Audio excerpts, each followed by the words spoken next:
Megan Fox. Yeah, Megan Fox has the story.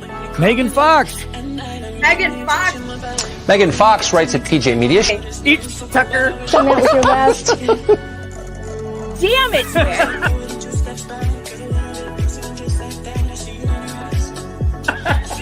I cried for 2 days. Megan, thank you very much for that. So, I can explain the bed thing.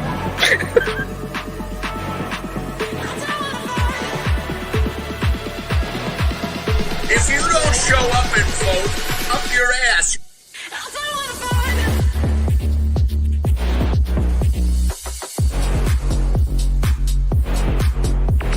I don't care if you're in the hospital. Crawl to the stake. Crawl there. It's like Jesus going into the temple. He's like, I got a whip. Get out! Get out! The lovely and wonderful Megan Fox. Not that one. Not that one. Not the weird one that drinks blood in his toe thumbs.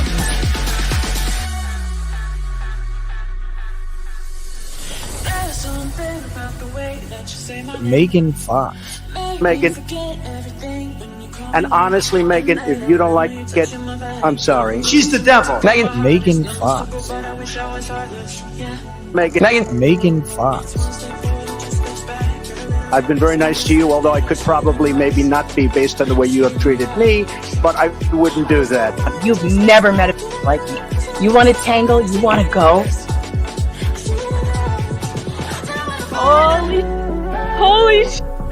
Too much cussing on this. I guess we didn't bleep it, so we got to turn it off. But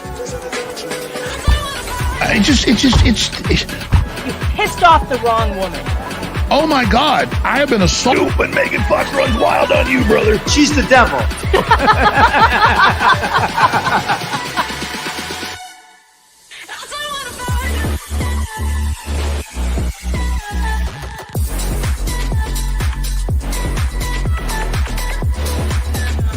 Not for publication. The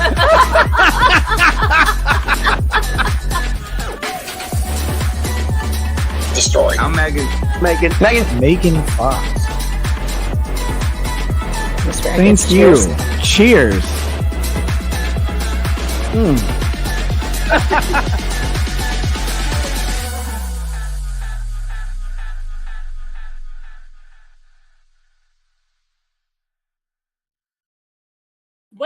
Well.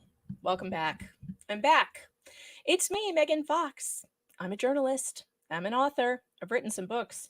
You can go pick them up on Amazon. Believe Evidence, The Death of Due Process from Salameda #MeToo, and Shut Up, The Bizarre War That One Public Library Waged Against the First Amendment. That's my mom on the cover. Isn't she hilarious? I had her pose for this. My mama is always down to play some shenanigans with me. She is hilarious. Anyway, you can go pick those up on Amazon. If you don't actually get through this one, it makes a really good doorstop. It's so big. If you're looking for the links to that, see my link tree, which is in the discovery. I'm in law mode. It's in the discovery. It's in the description. Down there. All right, it's time for Dollar Store PeeWee Herman. Did you see my Photoshop attempt? Did anybody notice? I couldn't help myself. Dr. Elliot is the guy I am talking about, and I'm sorry, but he reminds me of a Dollar Store PeeWee Herman. Yeah, my dad is so funny. I am not still going, guys. I can't, Cynthia. I'm not still going. I just came back after a couple hours. But we have to get through day 21, or we will be behind tomorrow, and I'll never get through the week if I don't finish up. Okay. There has been some confusion on my channel about who's who, because I guess I needed to pay closer attention. So earlier today, that was not Dr. Hannah testifying. It was Dr. Mendez. I corrected the title. I probably didn't correct it on Rumble. Hey, Rumble, what's up? We are streaming on Rumble and the YouTubes and the Facebooks. Though I really sometimes doubt if Facebook is a real place, because I don't see anybody from there ever commenting. So it's weird. I have almost 10,000 followers over there. but nobody ever like comments. It's weird. Did everybody just stop going to Facebook? I know I have. I never go there. All right. Anyway, Dr. Mendez we saw earlier, and then we saw Dr. What's her name? Katzenstein. Oh, I know. Lil Har Oak. Yeah, there's a lot of stuttering with Dr. Elliot. I think it's, I don't know if it's nerves or what. It's not really a stutter. He just goes, before he speaks. It's not a stutter like on specific letters or anything. So it's not like it's not a speech impediment. It's just, I think maybe nerves. I'm not sure, but he does do a lot of, which is hard to get through. And it's going to be weird when we put it on fast forward. But we are going to try and get through the second part of Dollar Store PeeWee Herman. And if you don't know why, and he's Dr. Elliot, he's an anesthesiologist who treated Maya for pain, which is weird because they all said that she made it up. It's real strange. It's real strange. Okay, let's head over to day 21. I don't know if it's a verbal tic, Chandler. I don't know. Maybe it's a verbal tic. Yeah, I don't know. You'll see when we get to it. It's strange and kind of distracting. I don't remember exactly where we left off with this guy. Were we at Anderson's Cross yet? Anybody remember? I think did we just start Anderson's Cross? Does anybody remember? Hold on.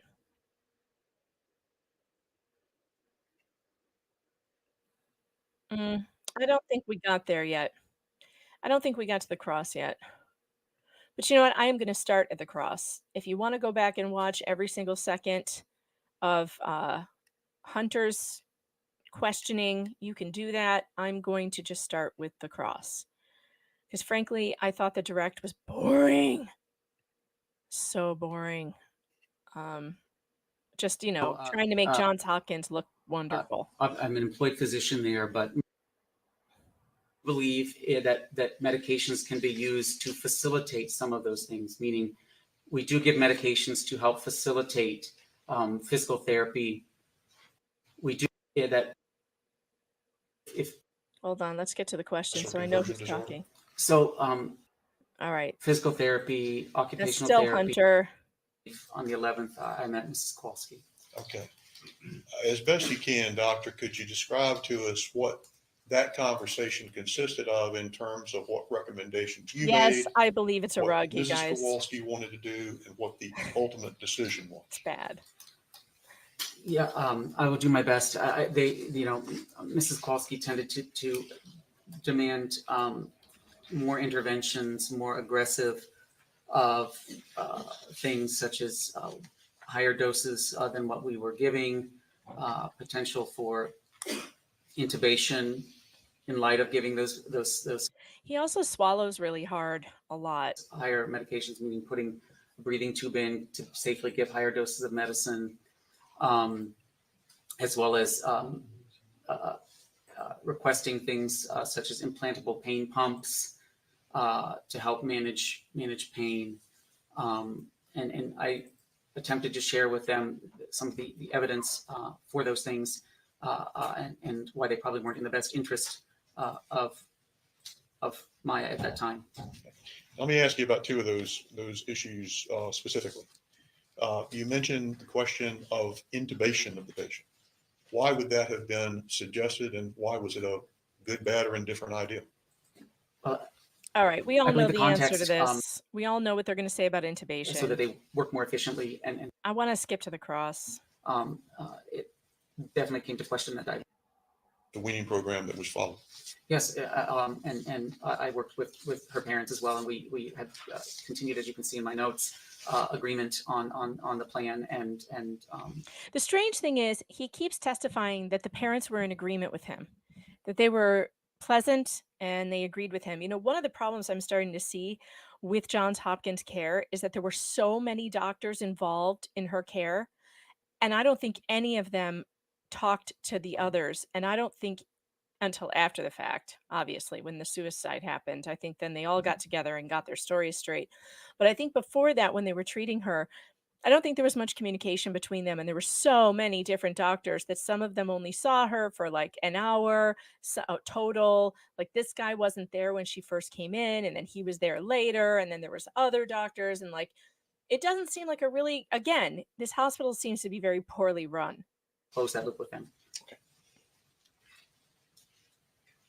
I have no further questions this time. Thank you. All right, here comes the cross. This is where I wanted to start. Mr. Anderson. Please.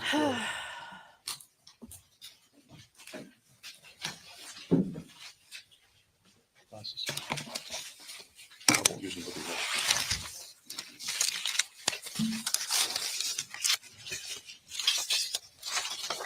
you. In point of fact, doctor, at the time that you first saw Maya Kowalski, you had records from Dr. Kirkpatrick in evidence at 1005-10016 to 18.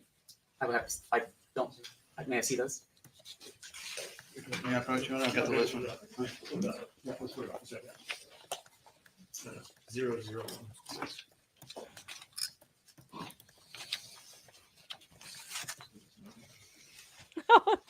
It just got better. He's got orange glasses. I like the glasses. I think he looks better with the glasses than without. I have never seen this document. Well, your records show that it was in the Johns Hopkins records. Did you go back and actually look at all of the treatments, visits, and consultations that had gone on with this child by Johns Hopkins beginning on July 7th of 2015? Objection, lack of foundation, Your Honor. He said he's never seen it. I'm expecting him to just break out into a. You don't need to respond. I'm asking him whether he went back and looked, and then I'm asking him whether he knows when it began. I just assumed the question that you actually asked. That's all I done. All right. Did you look at any of the records preceding the October 7th, 2016 visit? My routine practice is to look at the records that I have available to me and look at what I have, yes. So is that a yes or no? Yes, I look at the records that I had available to me. All right.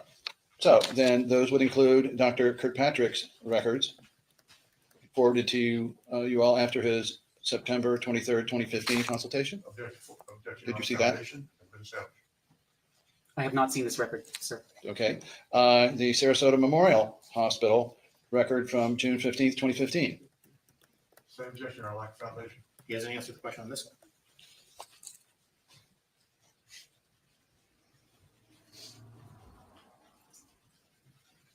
I don't, this page is hard for me too. Well, it's a fax, is it not? From August 26, 2015 to All Children's? It looks like it is. I have not seen that document. You haven't seen those. All right. All Children's, let's see, the Loyola University Medical Center from the... Okay, I got it. Rumble. Crazy Warlock on Rumble. You're killing me. He says those glasses are so gay. Even Elton John would say they're too gay. Flux appears to agree. And I like the glasses. I don't know what you guys are complaining about. I actually think that he looks better wearing them. It goes with the whole look. It kind of pulls the whole look together, in my opinion. The 7, let's see, this would be from 2006 to 2011. And that is at 1005-0024 to 0046. You see those? Lack of foundation. I have not seen this document before. Did you note any of the visits to Dr. Kreisman?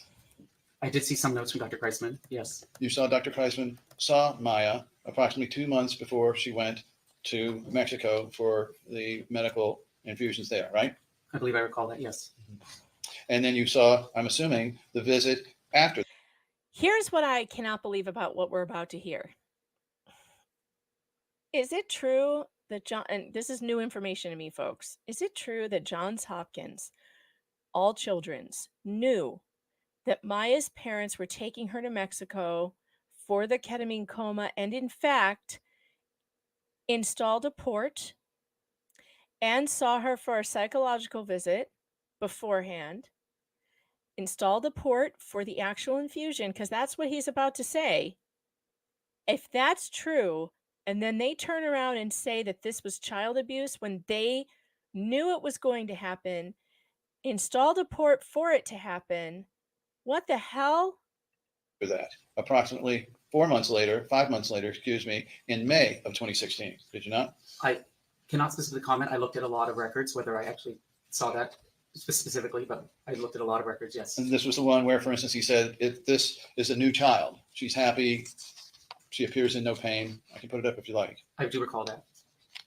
Well, what other records? Did you look at Dr. Jackman's endocrinology records? I believe I saw some of Dr. Jackman's records, yes. Did you read the records regarding Johns Hopkins putting in the port for the infusions of ketamine? I believe I read that, yes. Oh my God. Did you read the records for Johns Hopkins putting in the PIC line prior to that? And the PIC for the use of line. ketamine infusion? I believe I saw that. And did you then look at any of the notes from the endocrinologist? Oh my God. Oh my God. Oh my God. I didn't know this. I did not. So before the ketamine coma in Mexico, Johns Hopkins All Children's prepped her for it. And now they have the nerve. A PIC line is just like an IV port that stays in so that you don't have to keep on getting stuck. It's can be temporary or long term. Bad Weather Biker, thanks to the super chat, says Elton John and Elvis Costello were left in a pasture together, and this guy was the result. I did not know that Johns Hopkins did this. I'm shocked by this. I'm shocked. Yeah, I really like the glasses. I think they're great. I like them. And I believe I saw that. And did you then look at any of the notes from the endocrinologist and the prescriptions for Maya's lesions? I believe I saw that at some point saw those, yes. And so then, did you review then the brain scan, the MRI, in January 22nd, 2016, ordered by Dr. Jackman? I don't know if I saw that one, but I saw several MRI. I know I saw another one, I believe. I think you just said he didn't see it. This one I don't believe. And the Lurie Children's Hospital records? I did see those, yes. All right. And then the Tampa General Hospital records? I have seen those as well. Okay. And Dr. Wassenauer, the treating pediatrician's records? I don't think I've seen many of his records. Were you aware that there was a treating, that is an attending pediatrician for Maya Kowalski? Yes, I was. Did you have any discussions with him about the overall benefits of the protocol that Maya Kowalski was on prior to your intervention? I did not. So now, you are, as you sit here today, though, aware that Johns Hopkins told the Kowalskis on or about the 9th of October 2016 that they would not be able to leave, and if they did, security would be called. You're aware of that now, are you not? I'm aware of that. That's what they believe was said, yes. Mm-hmm. And so you yourself then decided at some point to change the entire program that Maya Kowalski was on over to the Johns Hopkins program. Is that right? No. Did you not decide unilaterally to take Maya Kowalski off of any ketamine, off of the medicines prescribed by Dr. Hanna, and before that, Dr. Kirkpatrick, and before that, Dr. Cantu? My priority was the safety of Maya, and I expressed that with her parents. I understand. And by safety, you mean, was she displaying any signs of physical harm, right? I'm not sure I understand your question. Well, when you say her safety, you're not talking about her safety in the next 20 years or 10 years or 15 years. You're talking about her immediate safety, are you not? We were talking about the amount of medicines that she was getting and potential for withdrawal, other complications from those. I see. And so it is true, is it not, that ketamine has limited, if any, withdrawal symptoms? Ketamine can be associated with withdrawal. It is limited compared to some of the other medicines, but you can have some withdrawal. But our other concerns with some of the other medicines that she was getting. The fact is that there are no studies outside of those that involve street ketamine that show any physiological withdrawal symptoms from ketamine. Sustained. Are you aware of any data indicating? The data that is out there. I will withdraw on that one. So now you are worried then, I guess, when Maya came in about her health And so what steps did you take to ascertain whether she actually was having any negative responses to the program that was already in place? So I was not on service when she first came in. We continued the plan that was in place. So I'm not sure what your question is then otherwise. Sure. If Maya was going to have some problems from the dosing of the medications, most likely it would be in the liver, would it not? Ketamine can cause several things. It can cause neuropsychiatric problems. It can cause problems with the kidney and the bladder, as well as with liver. Did you or did you not do any blood work on Maya Kowalski? I did not personally order blood work. Did you ever review any blood work Yes. on Maya Kowalski over the course of the first 2 weeks? Yes, sir. And her blood work came back all within normal range, did it not? I believe so, yes. So your concern then was for the future. How long had Maya been on the regimen that you took her off? Or maybe not you, but Johns Hopkins took her off. It looks like that she had received approximately 50-some treatments prior to us. All right. And over that 50-some treatments, she had never once complained, at least in the medical records, about any withdrawal symptoms. Is that true? I don't recall that, yes. From the history that you took, did anybody ever say on the various intervals between ketamine treatments that Maya Kowalski complained of anything like withdrawal symptoms?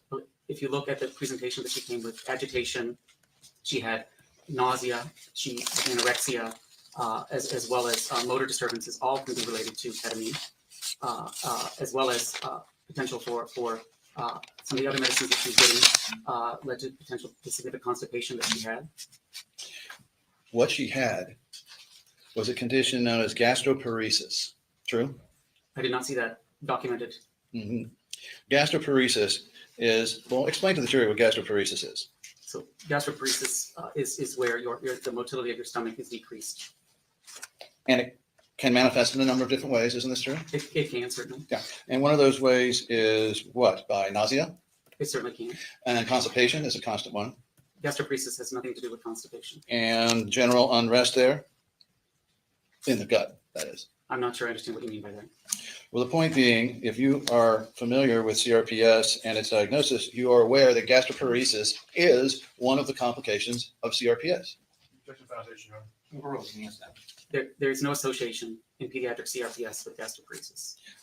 Let's just say maybe not pediatric, but in CRPS, the disease, gastroparesis is a known complication, true? No. Right. So she'd been in less than 6 days before with the identical symptoms, right? Yes. Okay. And at that point, nobody decided to take her off of all of the medications and admit her into the hospital, correct? It looks like what's happened, yes. All right. At this time, the decision was made, I guess, to admit her and change her protocol, right? I believe she was definitely, I wasn't there during that time. I can't comment on that. Well, at this time you can, though, and you can comment on what she was taken off of and what she was put on. Isn't that true? I can share with you some of those things, yes. Sure. One of the first things that she was prescribed was Haldol. True? Oh my I believe she was God. given Haldol at some point, yes. Tell the jury what Haldol is. It's a strong Haldol is a antipsychotic. medicine that is used in for various reasons, but agitation is one of those. It's a powerful antipsychotic, is it not, doctor? That is one of its effects. No. That's its only use. It mostly. That's what Haldol was meant to be, is an antipsychotic, and it's extremely strong. And notice how he doesn't want to say antipsychotic. Very interesting. So one of the first things that the Johns Hopkins doctors did was take Maya off the ketamine and put her on an antipsychotic. True? That was used for refractory agitation when other things did not work. Right. Did you put her on Haldol as you were taking her off the ketamine? I don't know if I wrote for that specifically or not, but that was in part of the treatment plan that we discussed. And you put her on Tramadol. True? Tramadol was one of her home medications that we continued. Right. That's an opioid. It's opioid and agonist-antagonist. And when she came in, she had no opioids in her system. True? I don't recall one way or the other. And you put her on Ativan. What's Ativan? Ativan was one of her home medications. What is Ativan? It is similar to midazolam. It's a sedative. All right. And Valium. Same thing. Those are both They're all the same benzodiazepines, family. right? Let me just tell you what I found out about Haldol. Evidence for the grave neurotoxicity of haloperidol or Haldol and other older neuroleptics compared with atypical antipsychotics is substantial and multifaceted. The FDA would never approve Haldol today, given the serious harm it can do to the brain, despite its efficacy for psychosis. It's a neurotoxin. Just want to throw that out there. Okay, so whether you put them on or whether you continue them on, Maya is now having had opioids and benzodiazepines, no ketamine, but Haldol. True? Those were some of the medicines that she was on. Okay. Now, you put her on Haldol, or I don't know if it was you, but you surely had a pediatric psychiatrist that was involved at this point if you're using antipsychotics, right? Oh, wait for it. We use it for agitation as well as nausea. There are other reasons to use it besides its antipsychotic properties. Did you prescribe, either you or someone on your team, an antipsychotic without an evaluation by a pediatric psychiatrist? He sure as to did. its effects? That would not be a standard that routinely occurs. All right, stop. Let's stop and go over to Rutgers for a minute. Because there's an article here that says Rutgers study also finds doctors continue to prescribe antipsychotic medications without the recommended psychiatric consultation for non-FDA approved conditions. Oh boy. The use of antipsychotics in young children is declining, but doctors continue to prescribe these medications off-label for conditions not approved by the FDA and without the recommended psychiatric consultation, a Rutgers study found. The study, published in the Journal of the American Academy of Child and Adolescent Psychiatry, looked at 301, 311 antipsychotic prescriptions filed by privately insured children ages 2 to 7 in the United States from 2007 to 2017. While results are encouraging that antipsychotic prescribing declined in recent years, the researchers noted that they continue to be prescribed for conditions lacking safety and effectiveness data such as conduct disorder, ADHD, anxiety, and depression. We lack information on the effectiveness and safety of antipsychotics for treating those conditions in young children, said lead author Greta Bushnell, a member of the Rutgers Institute for Healthcare Policy and Aging Research and an assistant professor at Rutgers School of Public Health. Guidelines recommend that psychosocial services are to be used before antipsychotic treatment and that children are carefully assessed before initiating antipsychotics. And what did you just hear Dollar Store PeeWee Herman say? It's not their process to get a psychiatric recommendation to use Haldol in children. However, fewer than half the children receiving antipsychotic treatment in our study had a visit with a psychiatrist or a psychotherapy claim. Pervasive developmental disorders characterized by delays in the development of socialization and communication skills accounted for the most antipsychotic prescribing in recent years. While there's some evidence supporting the use of antipsychotics in young children with PDD or intellectual disabilities, antipsychotics are not FDA approved for conduct disorders or ADHD. So they're not, wouldn't that include, what did he say they gave it to her for? Not aggression, agitation. Wouldn't that include agitation? Isn't that a conduct issue disorder? Despite continued prescribing, there is limited evidence for the efficacy of antipsychotics for conduct or disruptive behavior disorders in very young children, and the long-term outcomes remain poorly understood. In addition, the study found that antipsychotics were more often prescribed to boys, especially between the ages of 6 and 7, and that most of the children receiving antipsychotics also filled a prescription for another class of psychotropic medication such as stimulants, clonidine, or guanfacine for managing ADHD symptoms and antidepressants. Wow, that's a lot of drugs for ADHD. Whew. Children who take antipsychotic medication are at risk of weight gain, sedation, diabetes, high cholesterol, cardiovascular disease, and unexpected death. In very young children, antipsychotics might cause developmental and other long-term adverse effects.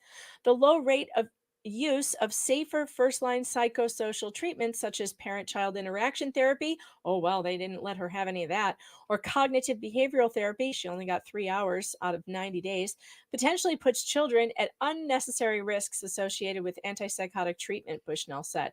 Don't you think that's interesting? I do. I'm not sure I understand. Is If that we're a yes getting or no? something For agitation, especially in the intensive care unit, we do not necessarily get psychiatry involved in that. So the answer is yes, you put her on an antipsychotic without a pediatric psychiatrist looking at it. Well, I right? believe that psychiatry was refused most of the time. All right. And so, well, Dr. Katzenstein saw her, right? She's not a psychiatrist. Dr. Cabot was, and he saw her, right? Eventually, he saw her, yes. Right. All right. So at the time this all started, you were on vacation. Yes, sir. And when you were called, you were actually in your garden, not back, were you not? I believe I was in my yard, yes. Right. Okay. And Dr. Dolan calls you and tells you about a dosage of this medication of ketamine, right? Mm-hmm. And you say, that sounds high, or worse to that effect. Yes, sir.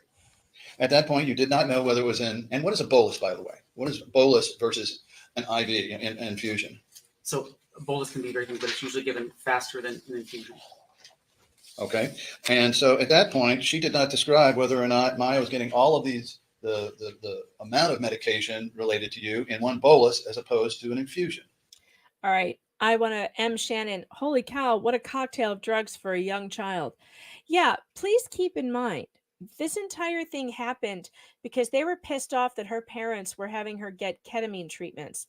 So they took her off the ketamine and put her on a cocktail of enough drugs to kill several horses. Haldol, tramadol, gabapentin, all this other. Why did they do that? And why can they do that? Why are they the ones who can put her on a bunch of dangerous drugs, but her parents can't opt for different therapy on a different, perhaps more dangerous drug?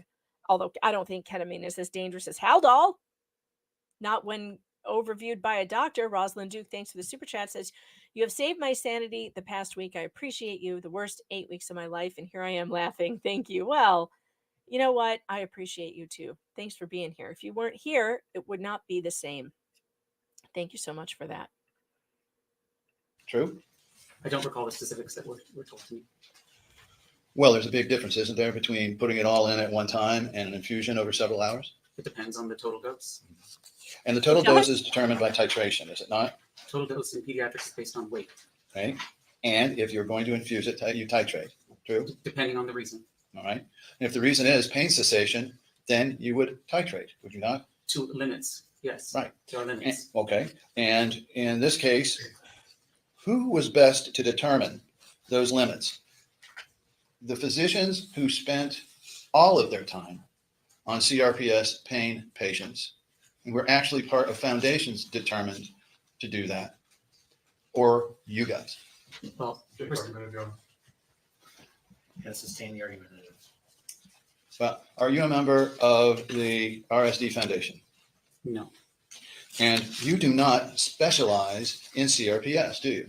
There's no specialty in CRPS. I understand, but you have published no papers, correct? Not yet. That's correct. And you have not participated in any studies, correct?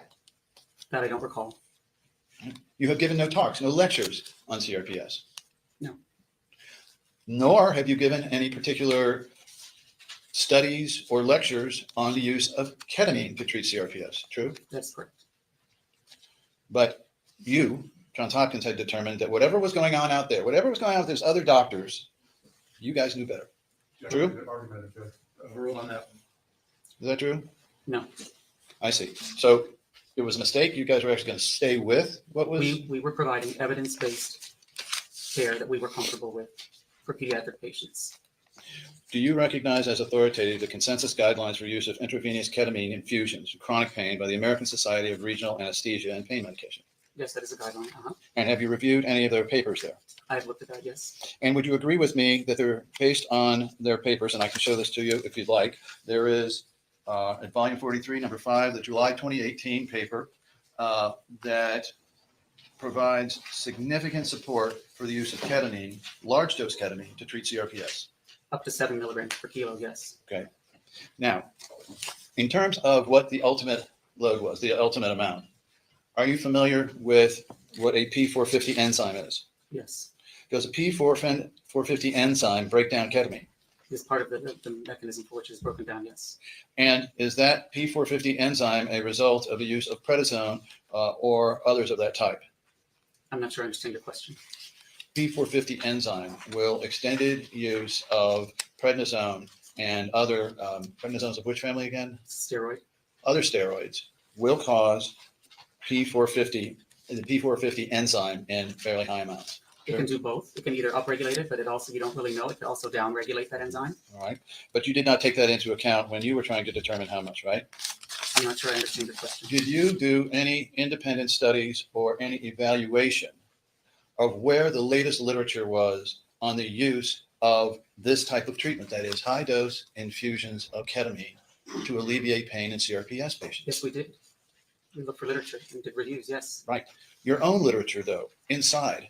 No, Well, did you talk to Dr. Kirkpatrick on his papers? I did not speak to Dr. Kirkpatrick. Well, did you talk to Dr. Hanna on the reasons why he chose those amounts? I spoke with Dr. Hanna and he told me his amounts were not working. Right. But not because they were ineffective totally, but because he had reached a limit to which he could go safely without intubation. True? He told me they were not working.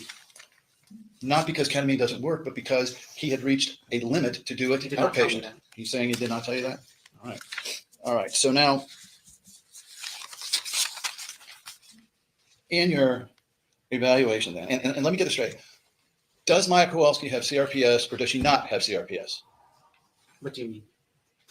What do you mean? So if you Does read my, Maya Kowalski Does she have it or have a not? proper diagnosis of CRPS or does she not? if you read my notes, I never rule out CRPS. Okay. However, it is less likely given her clinical presentation and the inconsistencies, some of which I had already shared. Well, she certainly meets was a the big epidemiology profile, does she not? She has some of those traits for both of those disorders, yes.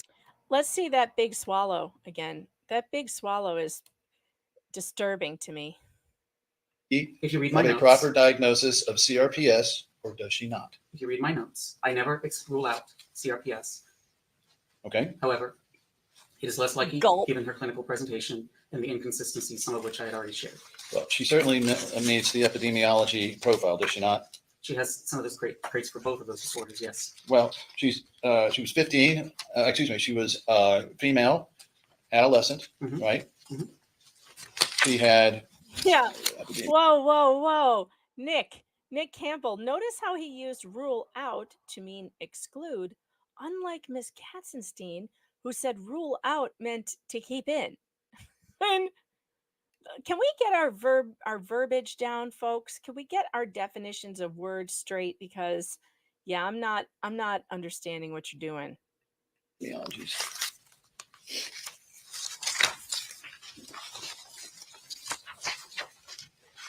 Yeah. Oh, hang on.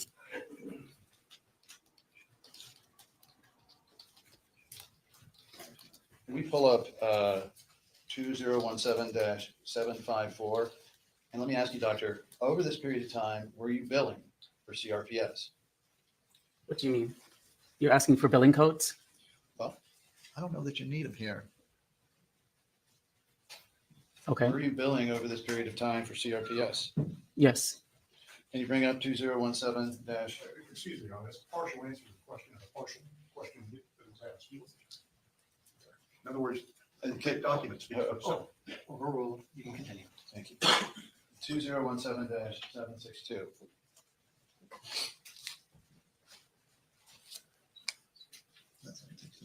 All right. Were you billing for CRPS over this period of time?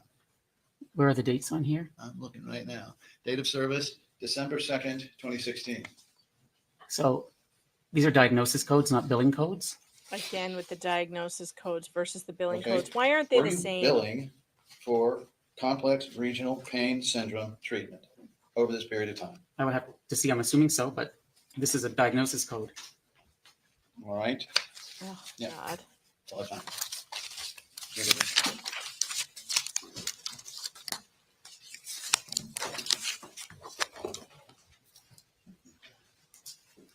It's almost like the codes are this complex just so they can pretend like they don't know what it's for. Could I ask that? Yeah, Zoe, that seems like what it means. So does that mean they diagnosed her with CRPS because they're using the diagnostic codes? Either way, Yeah. it's pretty shitty.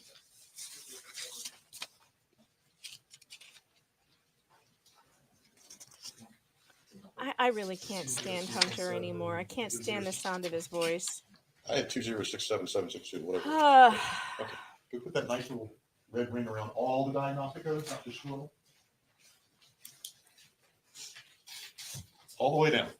So we've got here, the diagnosis code is chronic pain syndrome, correct? Yes, sir. Pain unspecified, correct? Yep. And then we get to complex regional pain syndrome of lower limb bilateral. That is correct. And then we have complex regional pain syndrome unspecified. Yes. Were all those codes being billed under? Those are all diagnostic codes. Yes. Okay. Not just complex regional pain syndrome. That is correct. Okay. There were some questions asked about the medications that this patient. Well, let me strike that. Flux. Give Counselor all asked the you bad about the man's money to the consensus kids. guidelines. All the Yes, zeros. Kid, you're familiar with those. Yes. Nothing I've heard changed my mind. Now, when were they published? Those consensus guidelines were published in 2018. They were not available. Not only have I not heard anything that changes my opinion on what should happen here, but now I'm hearing things that make me believe that this hospital needs to be raided by feds. You're giving Haldol to children who are agitated so they'll shut up. Is that right? You're giving powerful antipsychotics to kids? What else are you doing? And you're stripping them and taking pictures of them, like, and there's a doctor who pulled down her underwear. Like, what's going on here? What? I think everybody's hard drive at this place needs to be checked. I think we need a federal investigation. We need the SWAT team to kick in the doors of the hospital and go in there and confiscate all the computers and stuff, because I'm not liking what I'm hearing. Now I'm just, every time a doctor gets up from JHATCH, I'm like, nope, this is weird. It's all weird. It's getting weirder and weirder. Yeah, let's not forget they put Jesus in a dumpster and stole chocolate cake from kids while drugging them. Yes, thank you. Who said that? Chris Rowland. Yes. Wow. If it looks like a duck, quacks like a duck, they should be weighed against the duck. Send in the duck. I think it's time. Your Honor, permission to bring in the duck. For those of you who don't know, look up Monty Python Witch Trials and you will understand. During the time that Maya was in the hospital. Okay. So they were published after all this. That is correct. Okay. And based on the evidence that was available to you folks, were you able to find any evidence that indicated that it was efficacious in the treatment of pediatric CRPS to give a patient 1,250 milligrams at 25 kilograms of weight over 2 hours? No, we could not. Have you ever heard of such a thing? Never. Is there anything? Hearsay. Is there anything in the literature that supports this? No. Sustained. Court will disregard the last question and answer.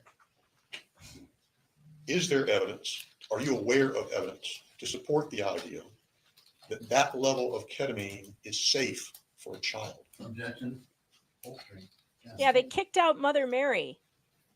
They did that too. Counsel asked you whether you had published on CRPS. Have you published on pediatric pain management? Yes, I have, and I've been involved in talks and workshops at national meetings, all related to pediatric pain. What is the incidence of CRPS in the pediatric population? It is quite rare. It's approximately one child per 100,000. So would it be reasonable to think that someone could develop a specialty in the treatment of pediatric CRPS alone? No. Why is that? There's not enough cases. The counsel was asking you about the medications that you folks that were given to this patient when she presented to the emergency room. You weren't there. That's correct. Why would the patient be given Haldol and the other medications that were specified? A lot of those we worked in collaboration with her parents and discussed a plan, and that was all documented. We were trying to balance her comfort with agitation and weaning of the medications. Did you go back and look at the records from her visit to our ER on October 1st of 2016? I believe so, yes. Did she indicate the level of agitation that she did when she presented on October 7th? No. Was there any indication of a chronic pain crisis on that day? No. Had she been referred, according to the records, by her treating CRPS doctor to all children's on that day? Not that I recall. And what was the occasion for her reference to all children's on October the 7th. Can you clarify that question? Well, why was she referred there? She was referred there from Dr. Hannah, I believe. There was reference to some medications that the patient had on at home. That included tramadol. Yes, sir. In other words, had she been given tramadol by outpatient physicians? Yes. Not by all children. That is correct. Had she been given Ativan by outpatient physicians? Yes. Is gastroparesis associated with ketamine? Ketamine can impact multiple receptors in the body, including opioid receptors, which do have implications for slowing down that motility. Yes.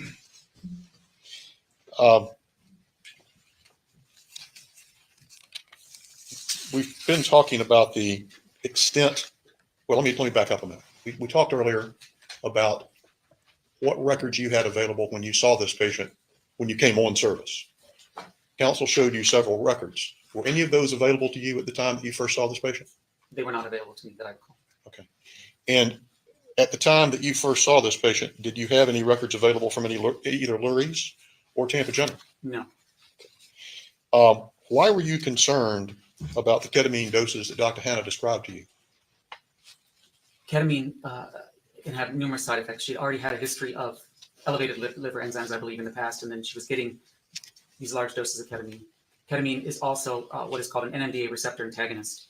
And in developing brains, it has been shown to potentially cause brain cell death. And Let's talk about what Haldol does to brains. I just read to you that it's a neurotoxin that causes brain damage and isn't used in kids. And people who use it in kids are like the bloodletters from 100 years ago with the leeches. Let's talk about the dangers of Haldol. And brain damage. So that, along with the reported magnesium that she was getting and the large doses, very large doses of dextromethorphan that she was receiving, all were NMDA receptor antagonists. So our concern was the potential impact it may have on her brain. We talked earlier about conversion disorder and patients feeling pain and not necessarily telling them that it's in your head or they're faking it. Mm-hmm. Do you, in the treatment of these chronic pain syndromes in pediatric patients, do you folks take their complaints of pain seriously? Yes, we always believe our patients. That's what I tell them when I first meet them, that we believe their pain is real. Was there ever any point that you're aware of at which Maya Kowalski was told that it's all in your head or it's fake? Nothing that I ever said to her. Okay.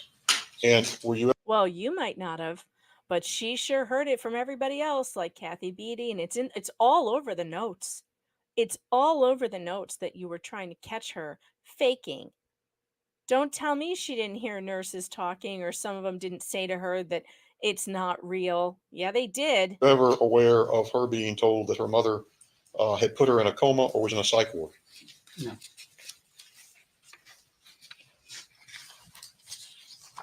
That's all I have. Thank you. Mr. Anderson, do you agree or disagree that the Kowalskis knew what was best for their own daughter's treatment? I'm not sure I understand. You don't understand? Do you agree or disagree that Jack and Beata Kowalski knew what was best for their own child's medical treatment? Well, I think that after reviewing the medical records and realizing that several other institutions shared with them the diagnoses. Objection. Go ahead. Shared with them the diagnoses, included conversion disorder, and that the treatment was psychology, CBT, PT, and OT, and yet they continued to seek aggressive interventions, was very concerning to me. So the answer is, if I'm understanding you, correct me if I'm wrong, you think you and Johns Hopkins know better than the Kowalskis how they should have their own child treated. Is that true? That is not what I said. I'm going to sustain the objection. I had concerns. Okay, we understand objections. The question is, as between the Kowalskis themselves and Johns Hopkins, who had the right to make the ultimate decision on how they treated their daughter? Objection, Your Honor. Argumentative, calls for conclusion. Sustained. Legal. Did you believe you knew better than the Kowalskis on how to treat their own daughter? Argumentative, Judge. I'm going to sustain the yes and answer. So how about that? And so, was it true, and is it true, that the Kowalskis had the right, under the Johns Hopkins own patient statement of right, to reject your treatment? They certainly could. Anything further, Mr. Hunter? No, sir. That is fine. All right, jury questions. And I would like to tell you that the jury really nails him, but I mean, I was listening while I was making dinner, so maybe I missed something really good, but I didn't think that the jury's questions this time were all that great. But the judge can't ask a bunch of them, so perhaps they were good, but he can't ask them. So we're skipping ahead to jury questions. He had his microphone turned off, so we can't hear them discussing. This goes on for a while. All right. Here we go. And you did not see any media coverage, is that correct? And no one approached you, is that correct? And we reviewed these questions outside of the doctor's presence. Dr. Elliot, the jury has a number of questions, so I'm just going to start reading. You testified your protocol is pre-anesthesia level not to exceed, I think you said 2 to 3 milligrams per kilogram per hour of ketamine. We have heard testimony that Maya received 5 milligrams per kilogram per hour of ketamine at all children's. Why would all children's go against their protocol, and is it documented in her medical record as an exception? Oh, that's a good question. Those doses are a little bit not correct. Our pain protocol is 0.2 to 0.07 to 0.2 is our range up to 0.5.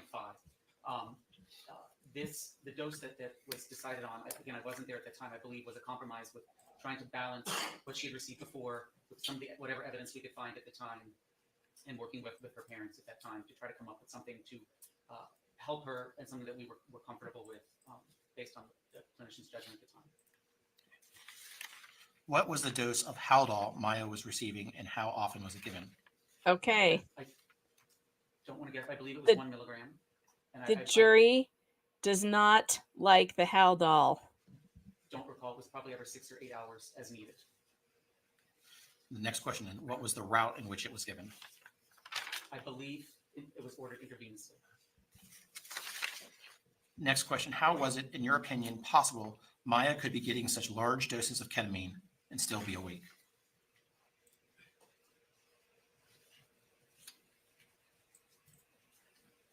I know that there were times that she wasn't awake, given that. So that would be hard for me to answer, because I really did not see her right after those doses to give an appropriate evaluation of seeing her after she received those doses with Dr. Hannah. I was not there. Okay. If these levels of ketamine are unheard of, then why are known doctors in CRPS able to use those levels? This is a topic of controversy right now, the growth of ketamine clinics in the U.S., and it is not officially regulated. They are not regulated by the FDA and the government at this time. God forbid the government doesn't regulate something. God forbid. Oh no, the government isn't regulating it. Oh no, we're all going to die because a bunch of stuffed shirts in Washington haven't decided to regulate something yet. God forbid that we don't have to get licensing for every damn thing we want to do. Oh, it's all bad because the government hasn't regulated it. Folks, I have news for you. Government regulation is one of the problems. That's one of the things killing us right now in every aspect of our lives. The government in New York is trying to regulate stoves right now. They don't want us to have gas stoves. You know what else they don't want us to have? Wood-burning fireplaces, wood-burning stoves. I mean, good Lord. Government regulation is a whole other thing that I could go on and on about for hours, but let's just continue. But oh yeah, I'm sorry. I like Dr. Kirkpatrick and the other doctors who are ignoring the government a lot more now. Now that I know that the ketamine clinics aren't regulated, I'm thrilled for them. Good for you. Which, by the way, is probably why Dr. Kirkpatrick has to do cash only, because insurance won't cover it. You have to do cash because it's not regulated and there's not approvals and blah, blah, blah. But who cares? Who cares? Are we free people or not? Do we need the government to give us permission to seek the medical treatment that we think is appropriate, or don't we? Damn it. Yeah, big daddy government. I don't need a nanny. I'm a grown person. I can do my own reading. I can do my own studying. And no, I do not think that these people, this guy, Dollar Store PeeWee Herman, is smarter than me. No, I don't. I don't. He maybe knows more about anesthesia than I do, but I think I can make my own decisions. Thank you very much, about what kind of anesthesia I want. Because there's a plethora of information out there for me to go and research. I don't need a doctor to tell me what I need. Nonsense. Nonsense. Or what I want to try. I sure as shit don't want to try Haldol. I'll tell you that much. I never want that stuff. But I'd try ketamine. After all I've heard for pain, I think I'd try ketamine first. I hate the government. Did you hear me, feds? Put me on a list. I hate the government. And so there's no regulation by the government of this, although there's talks of that happening. Of course it's going to happen. Next question. So you mentioned you were able to wean Maya off of many of her meds over weeks. God help you if you find something that's working and they can regulate it so that you can't have it anymore, so Big Pharma keeps making all the money. Gosh darn it. All right, I'll back up here. Of this, although there's talks of that happening. The next question. You mentioned you were able to wean Maya off of many of her meds over weeks with her parents' agreement. Were they cooperative with that plan? With me, most of the time, I am very honest with that, and I believe that I had a reasonable relationship with Mr. and Mrs. Kowalski. I was honest with them, and we attempted to work with them to have a plan that we could mutually agree upon. And I believe that's demonstrated in my notes in the record as well. And I tried to, as with all my patients, work together, engender their trust, and make them understand that, I treat their children as if they're my own children. Ketamine was being weaned, but one medication you added was Haldol, an antipsychotic with sedative qualities. What are some of the other known side effects? Of Haldol? Of Haldol. Okay. So Haldol in large doses can potentially impact how your heart beats. It brain damage. Can, Say it. Also cause abnormal movements. Say it. Say Those are brain probably damage. some of the two bigger things that can happen with it. Neurotoxicity, death. Did Maya have withdrawal after receiving the high dose of ketamine? It's hard to say. Because we had put her on medicines to help withdrawal. That, for instance, that infusion of the dexmedetomidine is used to help ease withdrawal symptoms. So it's very hard to say if she had withdrawal or not because of that medication being on board. And that was the point of that medication, to make sure that we did not want her to suffer any withdrawal from some of the medicines that she was on. Was the All Children's Hospital staff trained in CRPS before 2016 when you took over? I'm not sure what's meant by that question per se. At that time, we were working on building an outpatient program, an outpatient clinic, as well as a CRPS program. At that time, we had a couple of inpatients with CRPS, so people were familiar with it, although we didn't have a formal program at that time. So people are in general familiar with it. In terms of the pain team, everyone was familiar with it, and its treatment in the pediatric realm. And I cannot ask that next question. Dr. Elliot, in 2016, it appears ketamine is not your preferred form of treatment for CRPS. You mentioned more along the lines of two types of therapies to use for CRPS. Is this a correct understanding on this juror's part? Yes. The standard across the country for pediatric CRPS at children's hospitals is physical therapy, occupational therapy, and cognitive behavioral therapy. Some of those institutions use those things alone. Others, like we do, use adjuvant medications to help facilitate, meaning pain medicines to help facilitate the physical therapy as needed. Do you now see, as more research has been conducted, are you more opened to ketamine as having a place in a possible treatment for CRPS in amounts larger than what you were accustomed to in 2015? Oh my I God. think as those Oh my God. Skincare 819. The Haldol probably gave her the jerky motion she has now. He did just say that the muscle spasms can be a result of Haldol, and she testified that the muscle jerking that she has happened since she left Johns Hopkins and is getting worse since then. Oh my God, you're absolutely right. I can't even stand it. What they've done to this family is just ridiculous. guidelines share, and if you would read them further, they talk that there needs to be more data. Those guidelines are based on very poor data. There's a way that you rate studies based on their quality, and most of those recommendations there are based on very poor level of quality. There's very few studies, even by people who claim to be CRPS experts, that are of any good size. None of which really are in pediatrics to validate. Because so few people have it. That's why. Because there's not enough people who have it. That doesn't mean you don't do the studies on the people who do. Use of that. And the data really shows, and these studies and the guidelines, that there is no benefit to ketamine beyond 3 months. And that is what is emphasized out there. And that is still what is described in especially the pediatric. And we're going to find out 6 months from now, a year from now, that that's all garbage. Look at what the difference is between ketamine use since the early 2000s and now. It's night and day. Nobody was using ketamine in the 2000s.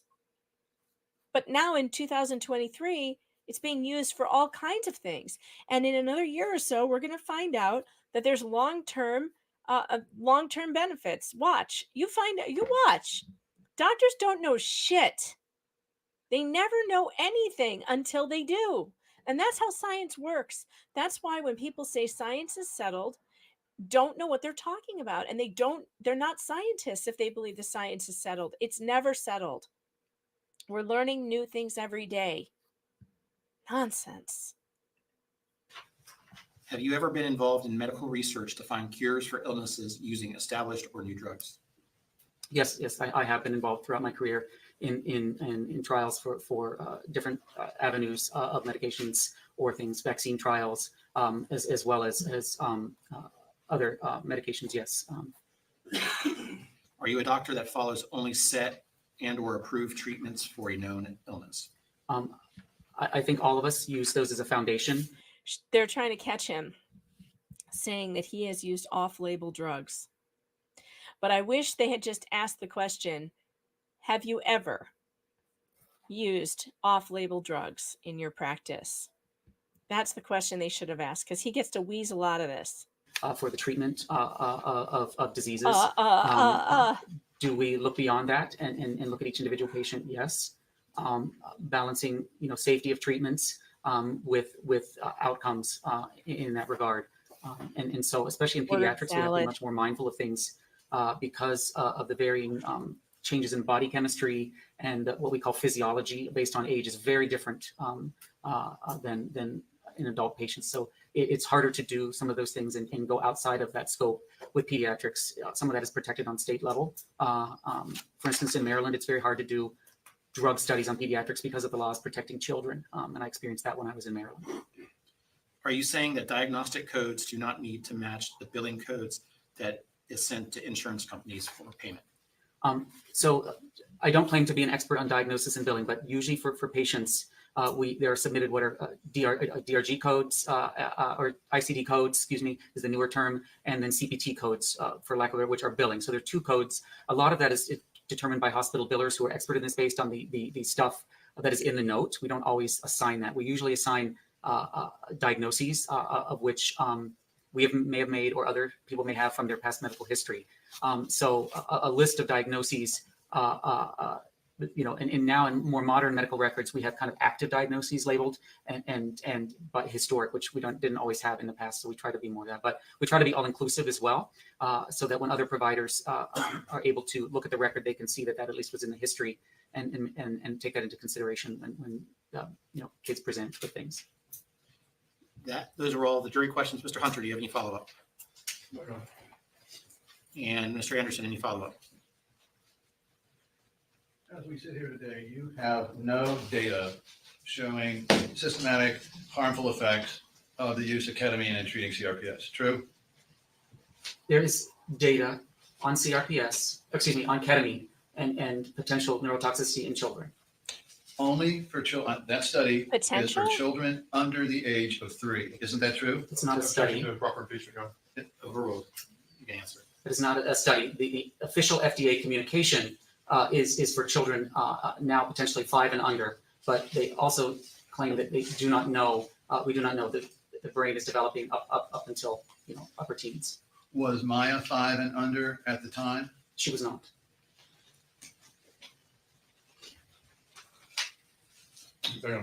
Anything else, members of the jury? I don't see anyone writing. Is this doctor be excused? Yes, sir. No objection. Okay, Dr. Elliot, thank you for being here. Night Owl, I'm kind of agreeing with you that all states should allow jury questions, although I've been in a state in a courtroom where the jury questions were terrible. Oh, who's this? Another applicant for the Munchie Bunch. If you don't know who the Munchie Bunch is, we have a running pictorial here of all the women in the Munchausen syndrome by proxy bunch who didn't believe Maya, who believed mom was faking, and I may have another one to add to it. That's quite a mug. All right, who is this? Terry Walford. Nebby Elizabeth Terry Walford? That's a long name. Raise your right hand, please. All right, let's Doctor. Raise your right hand, please. You swear to tell the truth, the whole truth, and nothing but the truth? Yes. Doctor, can you tell us your name, please, for the record? Nebby Elizabeth Terry Walford. And what is your occupation? I'm a pediatric surgeon. Where do you presently practice your profession? The name of our practice is Gulf Coast Pediatric General Surgery, and we practice at Gulf Coast Medical Center, And where is that located? Panama City, Florida. How long have you been with Gulf Coast in Panama City? Just over 4 years. And prior to that, where were you? I was at Johns Hopkins All Children's in St. Pete for 8 years, or almost 8 years. Could you tell us, Doctor, where you received your undergraduate training and when you graduated? Yes, I did my undergraduate at University of Georgia. I was there from 1994 to I graduated early at the end of 1997. Okay. And where did you go from there? I went to medical school at Mercer University. I don't from care. 1998 to 2002. And you graduated from Mercer? Yes. Where'd you go after you with your MD from Mercer? So I did my internship and residency in Savannah, Georgia at Memorial Hospital, which is part of Mercer University. Faster. And that was both. What can you tell us? Tell us about your internship and residency? Yes, that was in general surgery. And then you have to finish general surgery before you can be a pediatric surgeon. So I did general surgery there, and then I did my pediatric surgery fellowship at the University of Oklahoma in Oklahoma City. Okay. And when did you complete your fellowship training? 2010. And I went straight from there to all children's. Okay. Are you board certified? Yes, I'm board certified in both general surgery and pediatric surgery. Could you tell us what that means?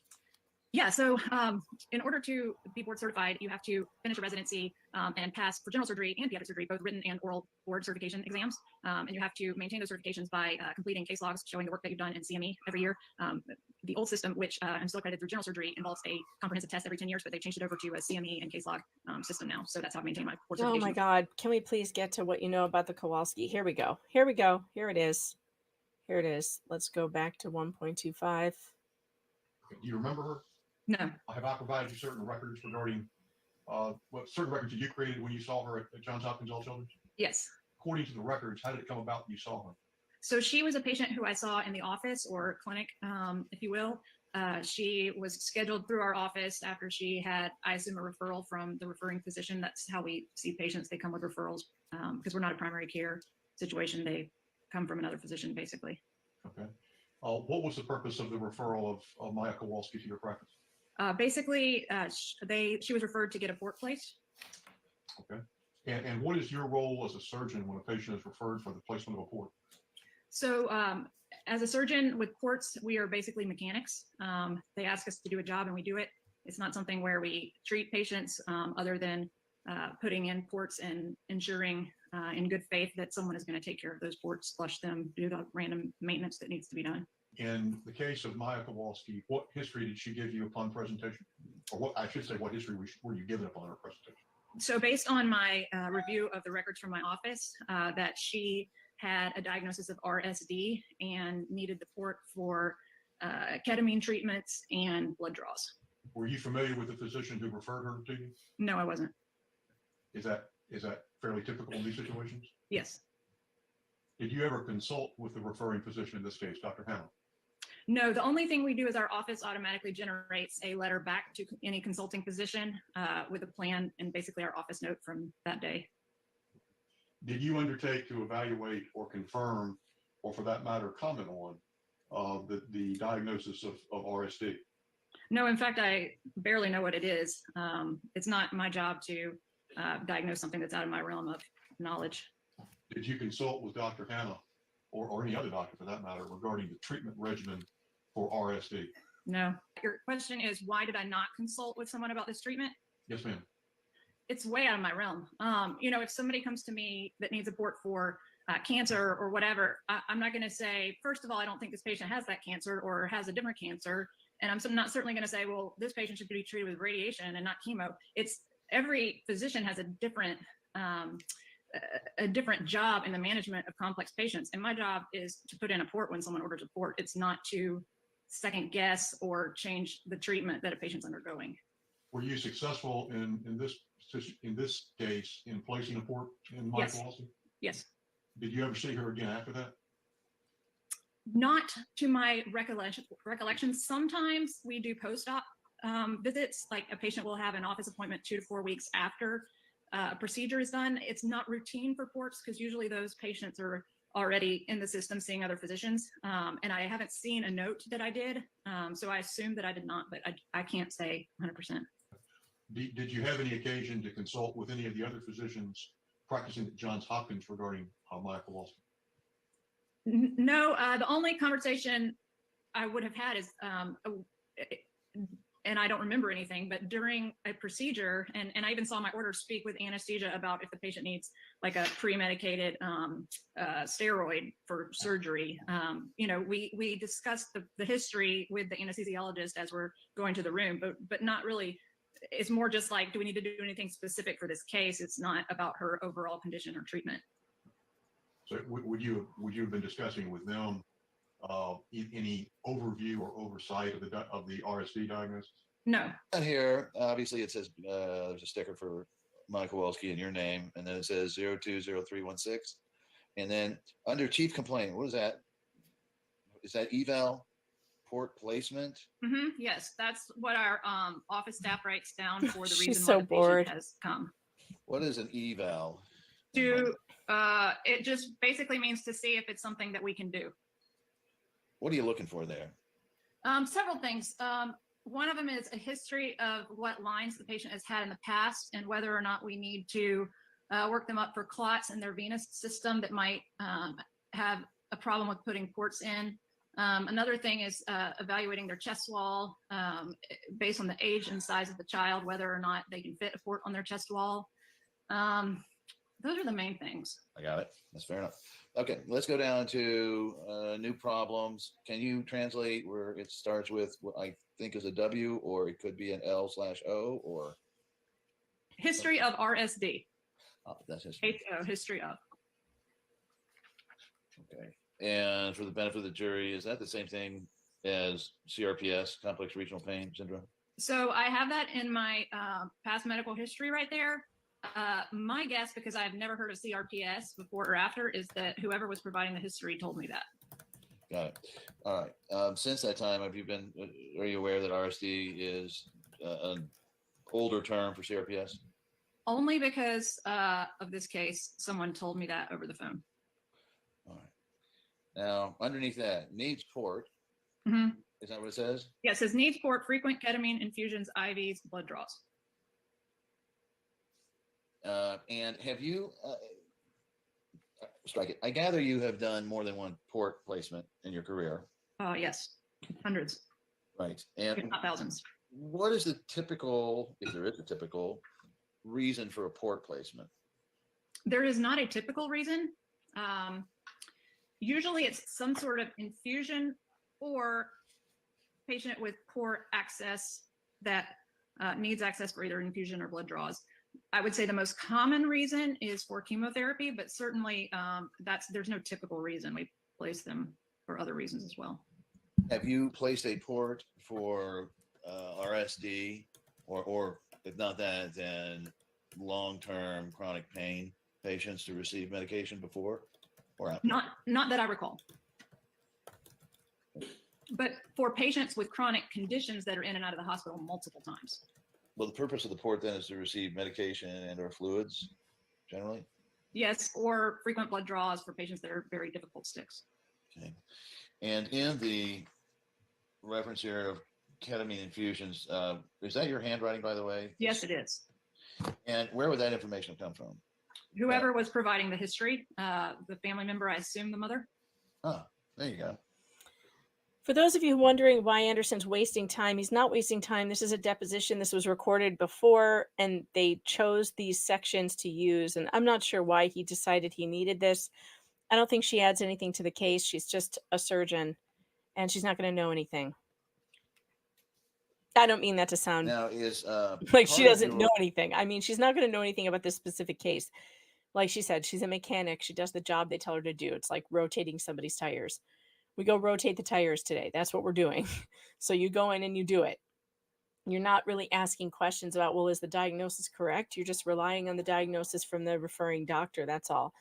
Mathis Grease, thanks for the super chat, says, now look up Heartbroken from Tampa Bay Times. Unhung Hero, thanks for the super chat, says, I've had ketamine infusions, didn't really do much. Cynthia, thanks for the super chat, says, a leftish crowd that's turned against the left homeopaths. They were banned by YouTube for offering any that advice that I can't say on YouTube. We still can't say that, Cynthia. So as Nelson, thanks for the $5 super chat or super sticker or whatever that was. Thank you. I appreciate that. For pre-surgical preparation with a patient, if it is known that they've been treated at All Children's previously, to review the medical records, at least from Johns Hopkins? No, and as a matter of fact, I'm not sure from a HIPAA standpoint about access to old records. That would be a good question for you guys. Actually, I don't know the rules about that, but usually I only look up the patient's information if it came from the referring, whatever the referring physician might have sent. But I usually don't dive into other things unless there's some reason. For instance, she told me she had lots of central lines placed before with scar tissue and problems. Then I may look up old studies related to that, but I would have no reason to dive into her medical record unless it pertained to what I was doing. So was it, at least in your part of the pediatrics specialty? Hash Brown, I did see this. Hash Brown says, did you see day 20 where Dr. Gotti Revivo said clearly most practitioners of pediatric pain management are anesthesia based, so we are unique in that matter? I did, which is why I think the jury will remember that as well. And so when Dollar Store PeeWee Herman tries to say that, oh no, it's never the standard of care that we use the anesthesia for CRPS pediatric patients, I think the jury's going to remember that. They're going to remember that, wait a minute, we heard from a CRPS specialist in Chicago that most treatment involves anesthesia, except his clinic that does this other approach. So yeah, lots of contradictions going on, lots of contradictions. A common or accepted procedure to rely on the patient's description of the history in determining what treatment you were going to initiate? Well, I wasn't going to initiate any treatment. I understand, to the extent putting in a port is a treatment, but yes, basically the family provides the history and the physician provides an order for it. The family can't come in and ask for one without a physician's order. got it. And then the next paragraph. Maya and her mother are very specific about where they want the port placed. They want it in a cosmetic location, probably on the lateral chest wall in the lower bra area. Nothing unusual about that, I would take it. It's not a great place to put a port, honestly. And so if they ask for that, we try to make a note of it because we will not put them there routinely. Why is that? Because it's a longer tunnel for the catheter to make, and they often become kinked or retract in the tunnel, and they have problems. All right. And so we have to have that discussion with them and make sure they still really want that. And from my language, I can tell that they were a little demanding, if you will. Well, hey, there's nothing unusual about a mother and daughter being concerned about having this port stick out be noticeable in a t-shirt or low-cut dress, not low-cut, but I mean, from your perspective, maybe, but it's actually very unusual for patients to specifically ask for a port to be placed somewhere. Would these notes that we just went over, exhibits 1 through 4, would they be available online within the Johns Hopkins system, so that if my aunt or mother came in later, another doctor, assuming it was necessary, could access these records and find out about this? When I was there, this note would not have been available. I do not know if it is now. Her surgical records from the hospital would have been, but clinic notes were not available on the main system that I can recall. And why would that be? It was a separate paperwork system from the office to the hospital. How much information would be in the surgical record? You mean the surgery office or the hospital? What kind of things could a Johns Hopkins physician pull up within their records to know a little bit about this surgery? So as I recall, it would be the patient's H&P that's done by the nurse practitioner in the pre-op area, and their op note and their anesthesia record. That being said, this was a while ago, and computer systems are constantly changing and adding stuff, and I'm not sure now what's available versus what was available then. That concludes the playing of the. Okay, members of the jury, we've just got one more minute before 5 o'clock. You want to call another witness? Okay. Do not discuss this case amongst yourselves. Do not do any investigation. Receive no information. All We'll right, so see he it lets tomorrow. the jury go, and now we're going to argue about stuff. We're almost done. Jury all the time for that last doctor, or was there? That last 16 minutes? Yes, correct. So assuming that that was correct, think I there's can tell one you the more hour. plaintiffs consumed 1 hour, 30 minutes today and are now at a total of 51 hours. The defense consumed 2 hours, 55 minutes and now stand at 26 hours, 45 minutes. I assume that's what you wanted to know. What? I assume that's what you all wanted to know. Yes. Do we have time to do the Alexander Depp, Judge? Yes. I assume there were a couple things we had to do before we left today.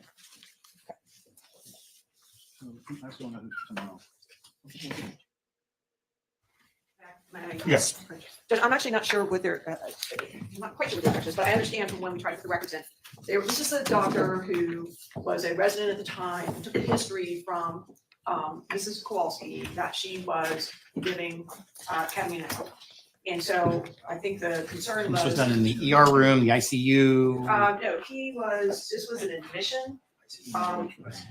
Is it an admission? ICU admission. In, let's see where, at Arnold Palmer Hospital.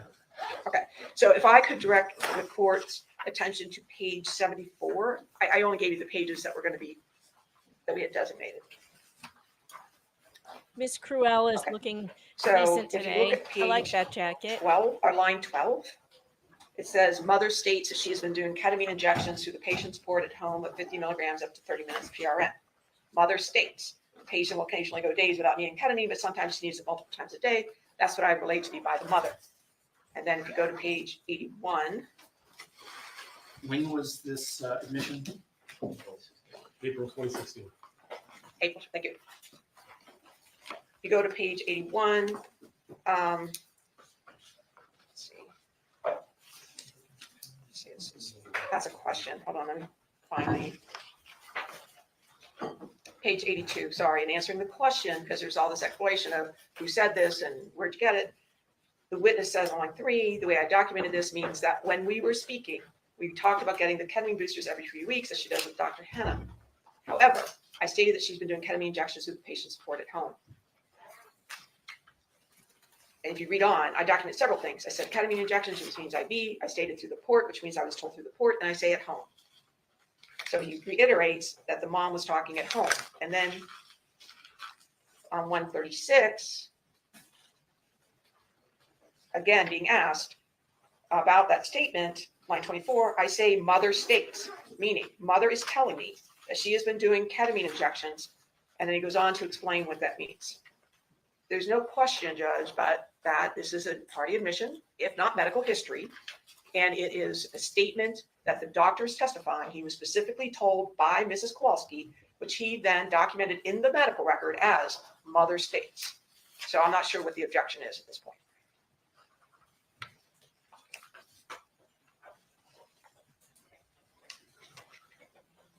he says it again on page 140, on line 14. I say the mother states that she has been doing ketamine injections to the point. I specifically state it was the mother. So I'm not sure what the objection would be.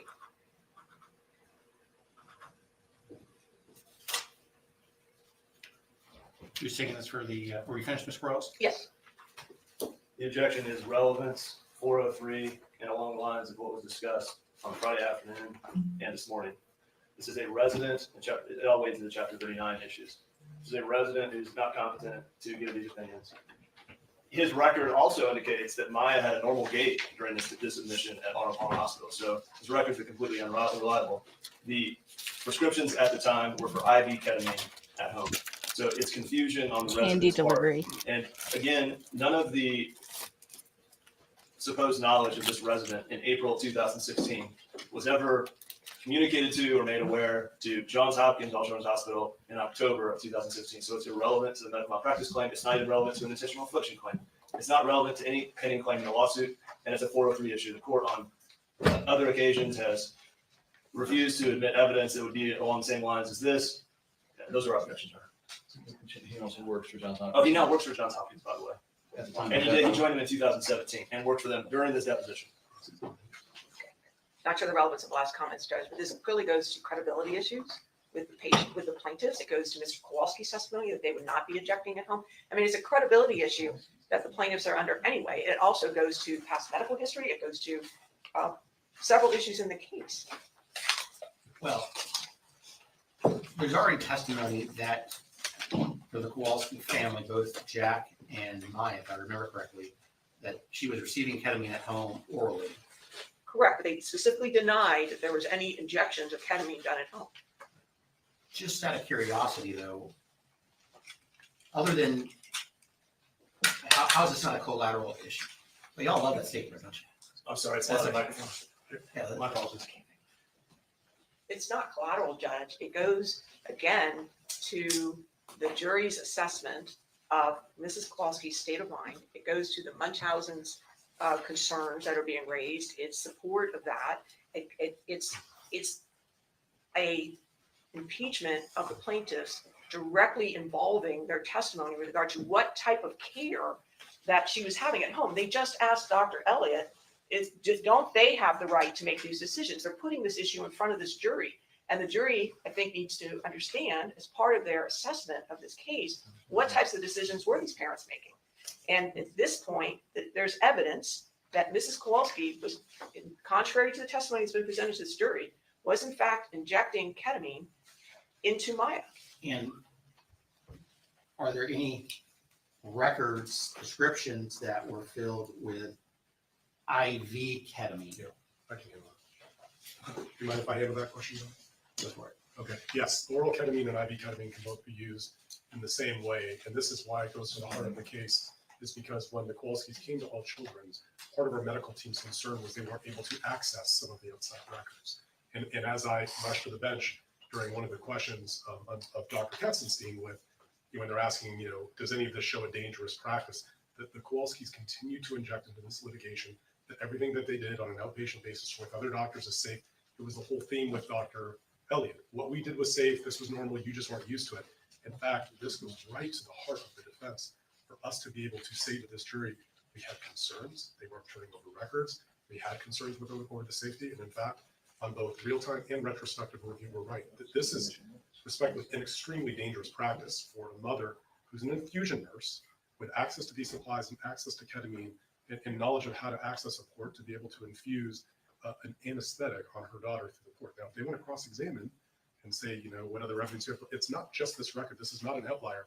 In this exact same time period, we have the admission through the note from Mr. Kowalski, who turned over his wife's diary that says she gave ketamine through a port. And we have Dr. Hannah 2 days after that record having Mrs. Kowalski sign a contract. So as the Kowalskis inject these themes into the case, these are parents' rights. They get to do, you don't have a right to second guess it. This goes right to the defense of our case to be able to explain that there were things that raised red flags, including the refusal to give outside records, which show exactly this. So where is the prescription for IV ketamine? We have those records that we're willing to put in. We can put it in evidence in quorum, including one of them that was filled by Mrs. Kowalski while Maya was in the hospital. The prescriptions are for IV ketamine for oral use. They all say this. And the testimony of the pharmacist is that this is the way that this has to be filled. It's IV ketamine for oral use. So it's intentional confusion by the defense. Can I respond to some other things we just said? Yes. Regarding, okay, so this is a record from April 2016. So the assertion is, well, this was extremely dangerous for Mike Kowalski. The question of the defense is, where is the evidence of any harm from this alleged use by one resident at any time? This is around the time when Dr. Kreisman comments on how well this child is doing.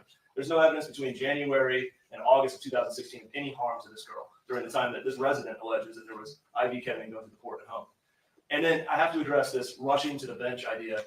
Again, that question was specifically targeted at Dr. Katzenstein's diagnosis of psychological factors affecting other medical conditions. And the question was, with this diagnosis of psychological factors affecting other medical conditions with an underlying physical condition of CRPS does not pose a danger to the child, does it, Dr. Katzenstein? She said, no.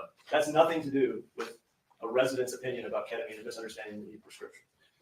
Judge, this goes to weight and credibility. It doesn't go to admissibility. This is a medical record, prior treatment.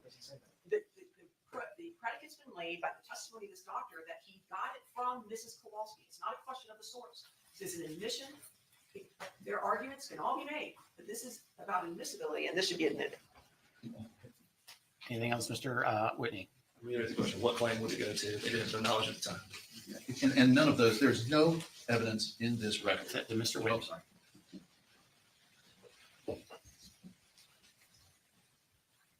I still am concerned about the 403 issue in this particular case. And knowing for years this concept of she being Beata Kowalski used ketamine in her suicide. And the reality is Maya and Jack Kowalski already testified that she had ketamine at home orally. And I'm not seeing the huge prejudice here that you seem to be suggesting, that if we don't show that it was done via an infusion versus orally, that somehow makes or breaks the case. It's a law. It is a significant fact, and just I don't understand the court's reticence. I really don't. Just because it's For years, I've been hearing about this and questions about suicide and mom using it, and we're here, Judge, on this issue. Well, and this issue, how it goes to their credibility. The Kowalski's I think the judge is questioning your credibility, though. I think the judge here is saying, I've been hearing about this for years, and when have you ever brought me any evidence? That's what he's saying. Where's the evidence besides this one hearsay from this one doctor? Testimony. The doctor, well, I don't want to say he now works for us. The doctor is testifying as to. But he does. The doctor who I don't want to now say works for us, but he does. Occurred with his interaction with Mrs. Kowalski. There's nothing to call into question this doctor's testimony. The practical concern, and this is not a defense, this is a both plaintiff and defense. I feel like I give 1 inch and then 4 or 5 feet later, I'm trying to rein everybody in. And so that's my concern, that given the history of this particular issue, and I know, Ms. Carls, you weren't part of the 2 years that I was dealing with this particular issue. I am really concerned that if I give 1 inch here, this is going to turn into something completely different. And that's based on lots of hearings on this particular issue. I understand that, Judge. And those hearings, and this is where we are now, and this is an issue in this case. And we're not going to start trying to say, and that means she used ketamine to kill herself. We've already stipulated that she committed suicide. We didn't even want anything in about the records about suicide. Plaintiff's the one that put all that in. We were willing to say she committed suicide. They're the ones that wanted to put in all the records about it. And put in the picture of with the IV in her arm. They're the ones who put all that in. I still maintain this is a 403 problem, and I'm going to exclude it. Judge, can we make one last record? I promise I'll sit down. I know it's very frustrating in the court, but again, as Mr. Hunter noted, they made 5 references in opening statement that we have no basis to suspect Munchausen, no basis to take the child away, despite the court telling them not to do this. These records go right to the heart of a healthcare provider's concern. Ketamine through an IV can be lethal if not properly managed. This is not about oral ketamine being taken with Gatorade that can cause some nausea and vomiting. This is exactly what our experts are going to come into this court and testify, that there is a valid concern for this. They have made their entire case about there was no valid concern for Munchausen's. You had no right to put it on the transfer codes. You had no right to blame these poor parents. This is among the three biggest pieces of evidence for the defense to be able to turn to this jury and say, we have the records that we can line up that show the mom told a doctor as an admission against interest she was giving IV ketamine to report. We have her own handwriting that says she was giving IV ketamine to report. And 3 days after her own handwriting, Dr. Hannah makes her sign her contract. And to cut the defense off from being able to say that gives the plaintiff this unfettered license to have told this jury over 3 weeks that all children has no basis to accuse Munchausen, to suspect Munchausen. This is the evidence of it. And I go back, I have already instructed this jury that Johns Hopkins All Children's Hospital had a reasonable basis for the DCF hotline call and that the hospital is not responsible for that. It's going to be reiterated again in the subsequent. I continue to remind, we are not trying the Chapter 39 case. And as much as the last few days, I feel like that's what the defense wants me to do, is to try the Chapter 39 case. I continue to believe that the 403 problem with respect to this evidence vastly outweighs whatever probative value it has for the defense. It's not coming in. May I ask the court, is the jury going to give an instruction that the defense had a reasonable basis to put Munchausen by proxy as a suspicion on the transfer code? Because their whole argument is we have no reasonable basis to put that, and that's why they refused transfer. You And this didn't, all goes though. to the reasonable basis that the defense has in real time and in retrospect that would support that. I continue to maintain my ruling. What's next? Oh, I think it's time. It's time. It's time for my little video for Judge Carroll. I understand you're moving for a mistrial when you got additional time and you can call the same witnesses to address whatever issues. Is that what you're saying? Yes, Your Honor. Because we Can don't. Okay. we go to exhibits, please?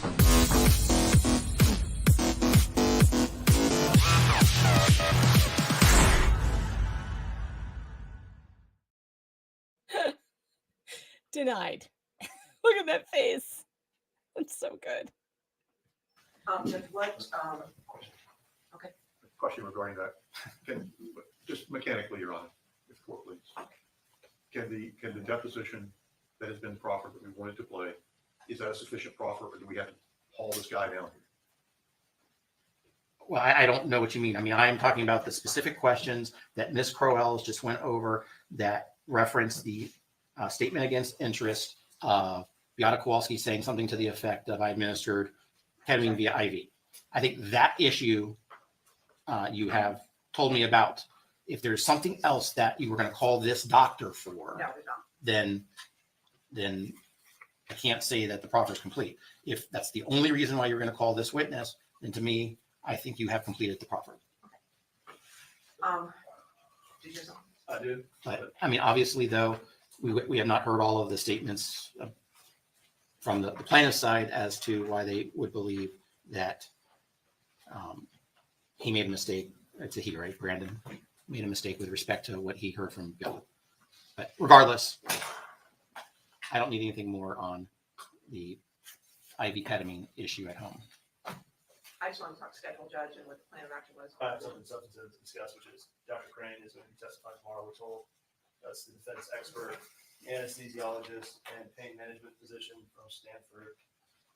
We filed at DIN 3497 on October 14th our motion to limit his testimony and exclude certain parts of his anticipated testimony. Based on court's previous rulings limiting our experts in the same fashion. We have from Dr. Crane, and attached to that motion, his report, which is 10 pages, and vast swaths of it are, if the court's previous line right exercise is to be consistent, not relevant to this lawsuit. So I don't know the best way to go about this. I think the defense probably recognizes that there's several portions of this that will not be discussed. So maybe we could ask for what it is he will be testifying to, so that we can respond to see if there's any ruling the court needs to make. I guess I'm not clear as to what it is you're asking me to do and rule on. Well, okay. For example, under 766, as we've heard from the defense, this physician is an anesthesiologist and pain management physician. He has offered in his report standard of care opinions broadly. Are you saying he is not qualified under the Med-Mal statute? He's not qualified to offer standard of care opinions for the pediatricians, the hospitalists, the neuropsychologists, the psychiatrists, anyone outside of the pain management team at the hospital. There's other issues I'd like the court to address, but I'll give you a moment if you want me to stop. Well, tell me what Dr. Crane is. He's a pain management doctor? Pain management and physician and anesthesiologist. If the court please, it goes beyond that. Dr. Crane is board certified in anesthesiology, pediatrics, pediatric anesthesiology, critical care medicine, and pain medicine. He is qualified by virtue of those board certifications to address pediatricians, critical care specialists, anesthesiologists, and pediatric anesthesiologists. Those are the ones he's going to be addressing. He is not going to be talking about standard of care for psychologists or psychiatrists, but he will be talking about standard of care for the rest of the specialists I just enunciated, much as he did without objection during his pre-suit affidavit that plaintiffs have been provided in addition to his 10-page report. He has testified at length regarding his view of the standard of care in his report and in his affidavit. He has also opined on the standard of care with respect to anesthesiologists, specifically doctors Cantu, Hanna, and Kirkpatrick. He is board certified in that specialty as well as the subspecialty of pediatric anesthesia and is qualified to do that. Plaintiffs have raised the issue of whether he has addressed the issue of causation. His report expressly addresses that question on page 8, where he states that one of plaintiff's experts, who has since been withdrawn, indicated that there was no harm caused to Maya by the ketamine. He expressly states that is incorrect, and then he goes on for a paragraph about the harm that was caused. Counsel is correct that he is not going to be addressing the report of child abuse and the basis upon which the child abuse was reported. His report, after all, is dated back in 2021, but we respectfully submit that this question has already been addressed in plaintiff's motion in limine, or excuse me, their Daubert motion filed a while back here. If I can find the DIN number, Your Honor denied it on 3412. The DIN number for that previous motion is, now I can't find it, but the point is, not only has this already been hashed out, it's been considered by the court and denied, and Dr. Crane is fully competent to address the areas of standard of care that we intend to elicit testimony on with regard to him tomorrow. And I would also point out to the court that part of this is based upon the failure of plaintiff's counsel to conduct a deposition of Dr. Crane when they had it set to do so in this past June. So we respectfully suggest this should be denied, Judge. On their motion before with DIN 2496, it was styled at that point as a Daubert motion. Your Honor, he just responded to arguments I had made, so that opportunity to respond. Sure. Just like the defense filed a Daubert motion and then converted it to a motion to limit testimony, we're doing the same. In his report, he offers opinions on conversion disorder and functional neurological disorder. He's unqualified to do that. His Fabre notion, he has no causation opinion in this report. On page 8, there's no causation opinion to a reasonable medical probability that doctors Cantu, Kirkpatrick, or Hanna caused any harm to this patient. The closest he gets is to say that the polymicrobial pneumonia, which is incorrect, it was a culture during intubation but never progressed to pneumonia, could have proven fatal. That's the closest he gets to a causation opinion. Nowhere in this report does he express causation opinion with the certainty he would need to testify against these physicians. I think appellate counsel of defense has recognized that the court's sufficient by nearly stipulating that there would be no Fabre defense in this case. And then throughout, he also laces in. I guess I'm trying to find the guy's report. Oh, I'm sorry.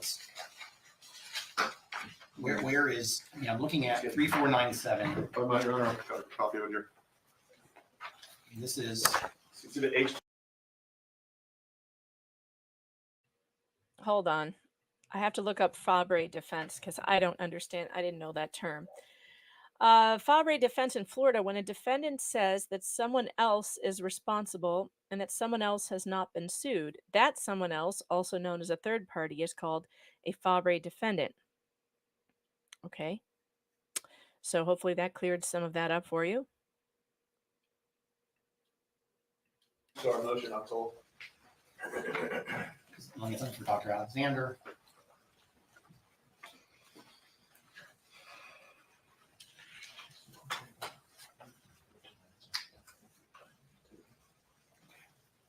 I know it's the court that they keep. Look, the sound is the court. It keeps going way loud and way soft. It's not me. I'm trying to mitigate it by turning off the boost and then turning the boost back on. It's just awful.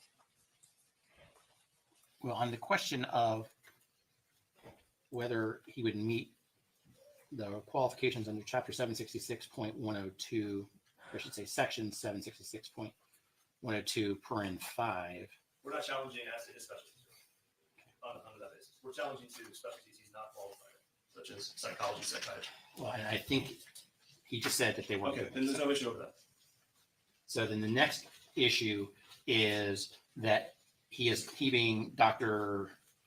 Crane is not making a statement to within a reasonable degree of medical probability as to causation of harm caused by Doctors Cantu, Kirkpatrick, Hannah. The criticism that defense counsel just mentioned was of a former expert of ours that has been dropped and was dropped long ago, Dr. Webster. So that can't get them over the hurdle there. And then the last issue is that he wants to comment on both the suicide and Chapter 39 duty to report issues. You were talking about something on page 8. The first full paragraph on page 8, Your Honor. And that says he stated that ketamine. yes, he stated that ketamine caused no harm to Maya. That is incorrect. She contracted a polymicrobial pneumonia in Mexico as a complication of ketamine use that could have proven fatal. During her subsequent treatment, she was significantly underweight, probably as a consequence of appetite suppression by ketamine. In my opinion, she also became physically dependent on ketamine and experienced withdrawal symptoms. In my extensive experience with ketamine use as a treatment of pain in hospitalized children and as a sedative in children with intensive care, I can state categorically that children do exhibit physical dependence on ketamine, and withdrawal symptoms of ketamine is not tapered or weaned. Judge, he didn't say the magic words reasonable medical probability, but he certainly said that there were complications of ketamine use that he was criticizing that were probably the result of the ketamine use. I suggest by Your Honor's previous statements about notice in the report, that nails it. Well, to me, the question of notice, it's there. Did you all take a deposition of this doctor? No, Your Honor. Okay, so look, if he doesn't testify to a reasonable degree of medical probability, then it's going to be out. I mean, you can't use it for any sort of Fabry. I don't even know if you're going there anymore. I understand completely. Where's my questions, Corey? So, I mean, the report is put you on notice at least. You're in the ballpark, so it's up to you to take the deposition. What's next? Then the other issue, I assume they'll agree he's not going to comment on reasonable duty to report as he did in his report That's here. out. That's not an issue in the case. He also, sorry, Judge, he also has an opinion that she did not really commit suicide. That's not what he said, and he's not testifying about suicide. What? What's next? As far as I'm concerned, Judge, there's also this issue with respect to Dr. Alexander. Dr. Alexander is not, I mean, we're not calling. Different Alexander. Yeah, different Alexander, sorry. Not the one you just ruled on, another Alexander. We have another expert whose name is Alexander, who is a board certified pediatrician. He's also board certified in child abuse pediatrics. His principal purpose is to testify about general pediatrics. And once we get straightened out where we can go with it, what Dr. Smith did, the baseline of his opinion has to do again with child abuse pediatrics and Dr. Smith's involvement in the case, as well as standard of care for pediatricians. He's not testifying about Fabry issues or criticizing other doctors. He's just testifying about standard of practice, whether it was reasonable to suspect Munchausen by proxy, whether it was reasonable to suspect factitious disorder and conversion disorder in this patient, and he's qualified to do all the above. The counsel, I think, is also concerned about Dr. Kelly. I told him he's not coming. There are not any other witnesses that I think we need to cover at this time. What would Valerie talk about? So I'm not sure what you're asking me to do. I'm not asking you to do anything, Judge. I'm asking you, let's go home. Let's second that. Let's rally.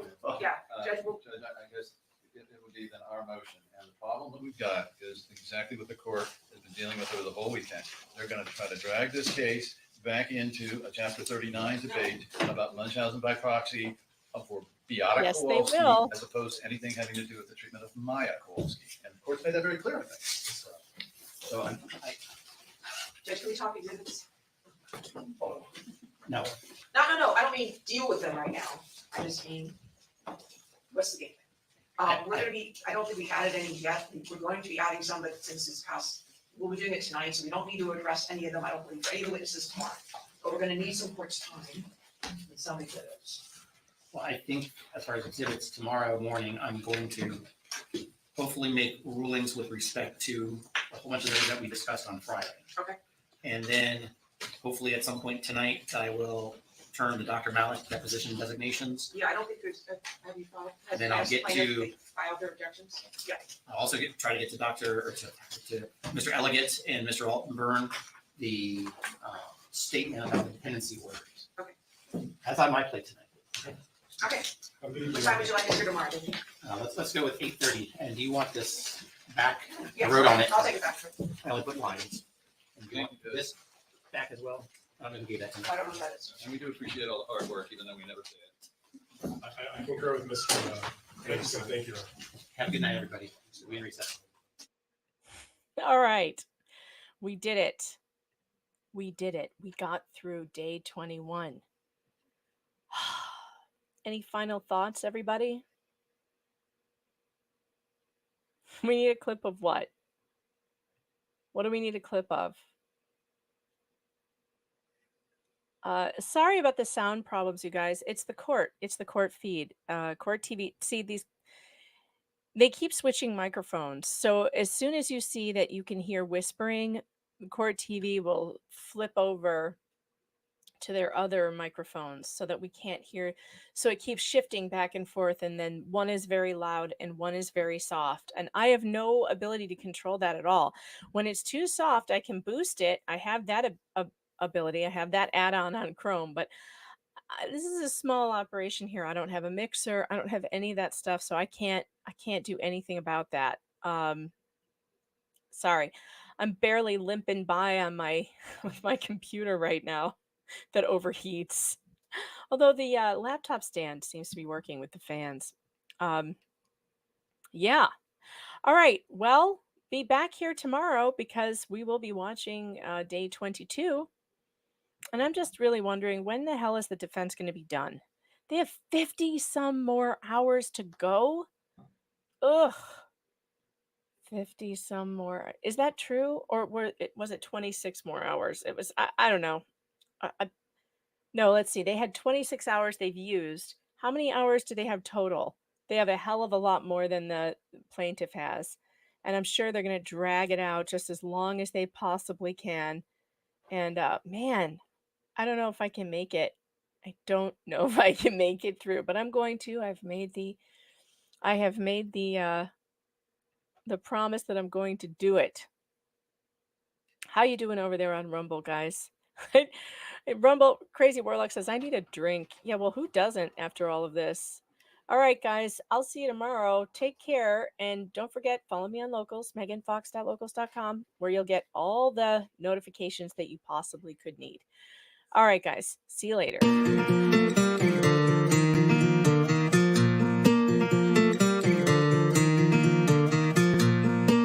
I was so lost, my world is near its end. I almost felt my head is full of a million choices.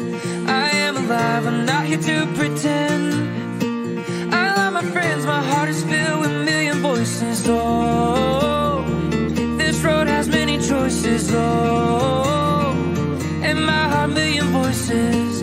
Come next to me, my friend, embrace the sky. I'm not afraid to fly. It's not the time to say goodbye. I don't wanna say goodbye. No, I don't wanna say.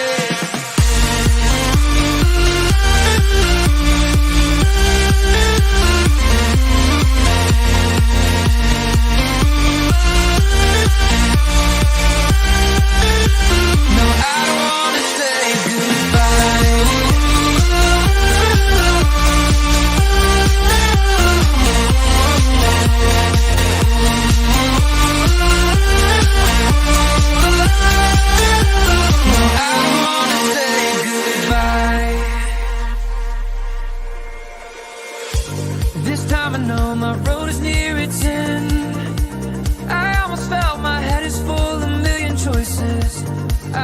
alive, I'm not here to pretend.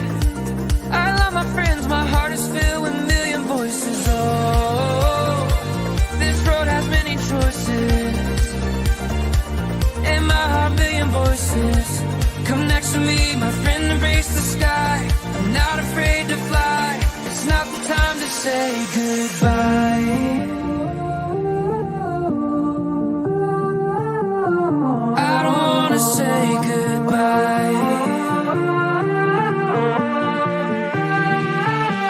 No, I don't wanna stay.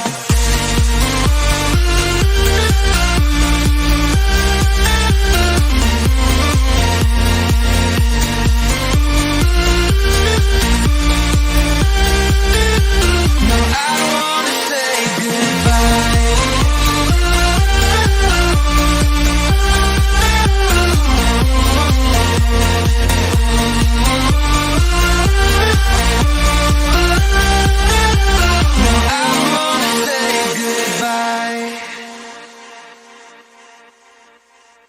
So I take it that Johnny's you've seen problem is he Cameron should John's come bedroom storming before. in there with Yeah. a string of Do you garlic recall what and he some went holy into water. Mr. And a Dudson's cross, first a crucifix. bedroom? May the Do you power of recall, Christ or no, compel you. No, I don't. You realized his house was infested with Just after succubuses. that, And there's a picture here with you of what it, yes. Do you recall what that was there when you arrived in the afternoon? I don't remember seeing it now. So while she No wonder he said drown her before you burn her. Oh my god. You- Your next witness? Now I know Witness why he wanted to drown her. Lasis, and that Next is witness also was in by Romania. video. Is that correct? That begins with Miss Vasquez.